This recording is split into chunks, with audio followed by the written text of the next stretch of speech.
L'Assemblea del CAT d'avui ha aprovat els estats financers de l'any 2023, que s'han caracteritzat per un increment de la xifra de volum de negoci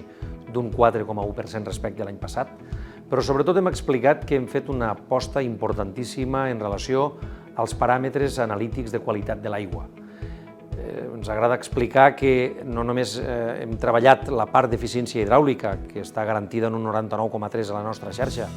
no només que la nostra aigua està lliure de microplàstics, ara també podem dir que hem fet un esforç molt important perquè els paràmetres de qualitat que afecten el procés de potabilització de l'aigua s'hagi incrementat en un 56% respecte a l'any anterior.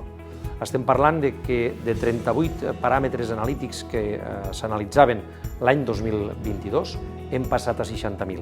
un increment del 56%. Això equival a una mitjana d'uns 250 paràmetres analitzats cada dia, que en definitiva vol dir més garanties, més seguretat pels consorciats i que estem subministrant una aigua en un procediment d'anàlisi exhaustiu, en el qual estem compromesos, evidentment derivats del nou Reial Decret, però també en un compromís ferm i inequívoc del CAT de seguir prestant el servei de qualitat als nostres consorciats i lliurant una aigua extraordinària, una aigua excel·lent a totes les cases i a totes les indústries del Camp de Tarragona i de les Terres de l'Ebre.